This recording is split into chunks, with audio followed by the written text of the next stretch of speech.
আর রাজ দুজনেই খুব বেবি মনে হচ্ছে। হ্যাঁ, খুব কম বয়সে বিয়ে হয়েছে। হ্যাঁ। কি করে হলো? ফেসবুকে আমফানের ঝড়ের দিন পরিচয় হয়েছিল। ওই ঝড়ের মধ্যে ফেসবুক করছিলে?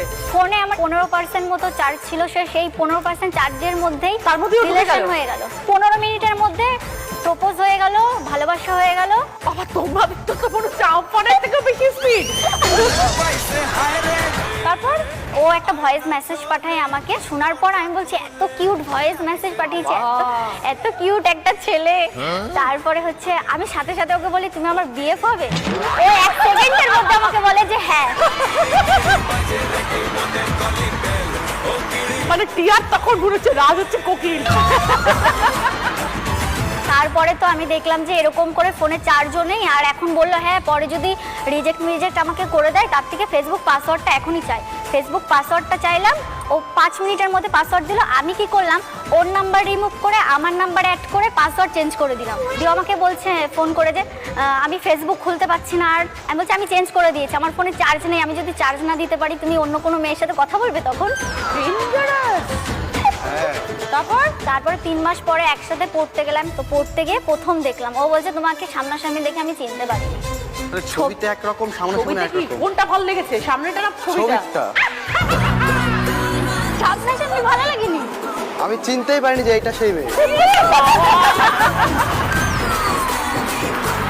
আর সবসময় আমাকে দেখে ভয়ে ভয়ে। তুমি কি 440 ভোল্ট নাকি? কামড়ে দেয়, কামড়ে দেয়। আমি বলি তুমি চুপচাপ থাকবা, ছোট মানুষ সেম বয়সে চুপচাপ থাকবা, আমি তোমাকে ঠিক করে চালাবো। এখনো বড় হন, এখনো তো ছোট আছে না, অন্য মেয়ে যদি পছন্দ করে নেয়, বাচ্চা ছেলে। বুদ্ধি আছে তোমার বউয়ের কিন্তু। আচ্ছা, বিয়েটা কিভাবে হলো? বাড়ির লোক মেনে নিয়েছিল? 3 মাস দেখা হয়নি, 9 মাস যখন আমাদের রিলেশনের এজ, তখন ঠিক করলাম যে ঝামেলা হচ্ছিল। আমি ওকে বললাম কি যে তাহলে চলো বিয়ে টিয়ে করে নি। তারপরে বললো কি ঠিক আছে চলো বিয়ে করে নি। 3 বার বিয়ে করেছি, বাড়ির লোক তো মানেনি। 3 বার পালিয়ে বিয়ে করেছি। প্রথমবার মন্দিরে করেছি, প্রথমবার। ওম মঙ্গলম ভগবান বিষ্ণু মঙ্গলম গরুধ্বজা। কেউ মানলো না? মানলো না। পরের বার করলাম, তার বাড়িতে প্রবলেম। দুজনেরই। পরের বার কোথায় করলে? পরের বার এমনি এমনি রাস্তায় করে নিয়েছি। আর কতবার মন্দিরে যাব? 3 নাম্বার বারের বারও মানেনি। 4 নাম্বার বার যখন দেখলো যে না আর হবে না, এদের যতই আটকায় আবার বারবার বিয়ে করছে, লোকজন জানছে, মেনেই নি। শাশুড়ি মা এসেছিল আজকে? হ্যাঁ এসছে। শাশুড়ি তো ইয়াং। হ্যাঁ।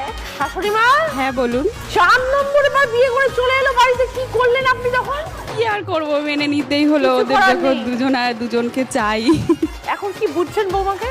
ওমা খুবই ভালো। আমার তো মেয়ে নেই, পুরো আমার মেয়ের জায়গাটা দখল করে নিয়েছে ও। বাবার মন জয় করতে পেরেছে? হ্যাঁ, ভীষণ ভালো। আর দিদি হচ্ছে আমাদের একটা ইউটিউব চ্যানেল আছে রাষ্ট্রীয় অফিসিয়াল, ডেইলি ব্লগ, সারাদিন যা করি ওর সাথে যা করি। কিন্তু আমাকে তুমি মাছ দিয়েছো, তুমি নিজে মাছ নেওনি কেন? তাই কি হয়েছে, আগে স্বামী তারপরে আমি। ভালো লাগে না। তুমি থালা চেঞ্জ করেছো কেন? আরে মাছ খাও না, তুমি খাও না, খাও। আজকে তুমি খাও, আমি খেতে পারবো না তোমাকে।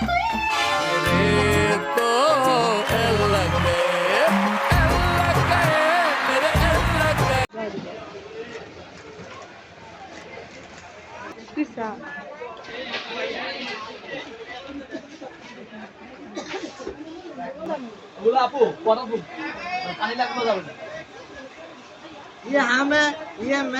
ये हमारा दुकान में